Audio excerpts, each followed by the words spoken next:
Assalamualaikum warahmatullahi wabarakatuh. Kami dari kelompok 9 yang beranggotakan Ika Ratna Purnamawati dan Maharani Anggraini Setiawati.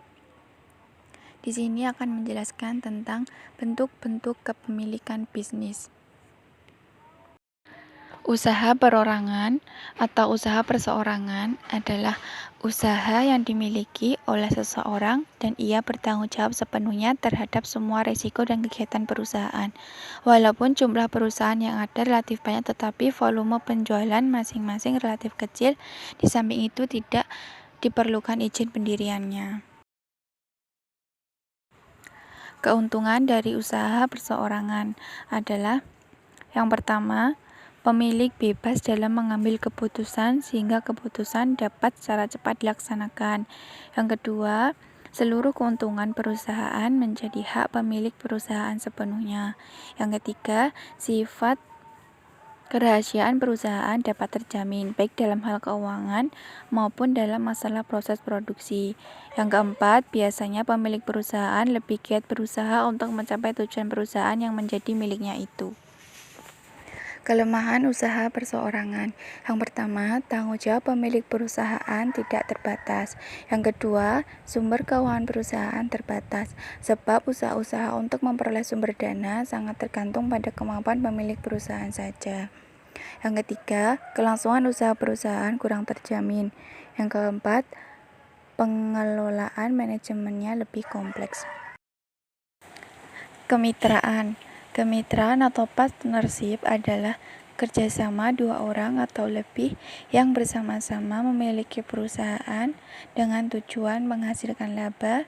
Dalam kemitraan, mitra pemilik berbagi harta, kewajiban, dan laba sesuai dengan kesepakatan kemitraan yang telah ditetapkan sebelumnya. Hubungan bisnis dalam kemitraan. Yang pertama, ada kerjasama pemasaran atau penampungan produk usaha secara lebih jelas pasti periodik. Yang kedua, kerjasama dalam bentuk bantuan dana teknologi atau sarana lain yang diberikan perusahaan besar. Yang ketiga, kerjasama untuk dapat menghindar dari proses persaingan terhadap produk yang sama antara pengusaha kecil, pengusaha menengah, atau pengusaha besar. Yang keempat, kerjasama dengan berbagai tugas antara masing-masing pengusaha sesuai dengan spesialisasi dan tugas masing-masing dalam sistem bisnis berkesinambungan. Perseroan. Istilah perseroan terbatas terdiri dari dua kata, yaitu perseroan dan terbatas. Perseroan merujuk kepada model PT yang terdiri dari sero-sero atau saham-saham. Kata terbatas merujuk kepada tanggung jawab pemegang saham yang luasnya hanya terbatas pada nilai nominal semua saham yang dimilikinya.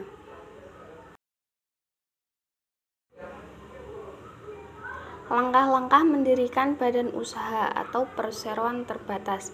Yang pertama, pembuatan akta notaris. 2. Anggaran dasar. 3. Pengesahan Menteri Kehakiman. 4. Pendaftaran wajib. 5. Pengumuman dalam tambahan berita negara. Kelebihan dari perseroan terbatas. 1. Memiliki masa hidup yang tidak terbatas. 2. Pemisahan kekayaan dan utang-utang pemilik dengan kekayaan dan utang-utang perusahaan. 3. Kemampuan keuangan yang sangat besar. 4. Kemampuan manajerial yang tinggi. 5. Kontinuitas kerja karyawan yang panjang.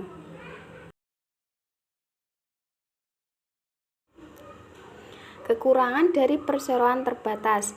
Yang pertama, pajak yang besar karena PT merupakan subjek pajak tersendiri, sehingga bukan perusahaan saja yang kena pajak, tetapi dividen yang dibagikan kepada pemegang saham juga kena pajak. 2. Penanganan aspek hukum yang rumit, karena dalam pendirian PT memerlukan akta notaris dan izin khusus usaha tertentu. 3. Biaya pembentukan yang relatif tinggi dibandingkan dengan badan usaha lain. 4. Kerahasiaan perusahaan kurang terjamin, karena setiap aktivitas perusahaan harus dilaporkan kepada pemegang saham. Bentuk-bentuk lain kepemilikan. 1. Firma. Firma dapat dikatakan persekutuan atau market yaitu orang-orang yang melakukan kerja secara bersama-sama yang biasanya rekan sejawat, dapat pula rekan seprofesi ataupun teman dalam hal berdagang. 3. 2 CV, persekutuan komanditer atau CV, yaitu persekutuan yang didirikan oleh 2 orang atau lebih. Persekutuan komanditer dalam pembagian keuntungan yang diperoleh dibagi sesuai kesepakatan. 3. BUMN, yaitu salah satu sumber penerimaan publik yang signifikan berupa berbagai jenis pajak, publik, dan hasil privatisasi. Sebagai salah satu pelaku ekonomi, perusahaan BUMN juga menghadapi persaingan global, sehingga diminta untuk mengelola sumber dayanya seefisien dan seefektif mungkin.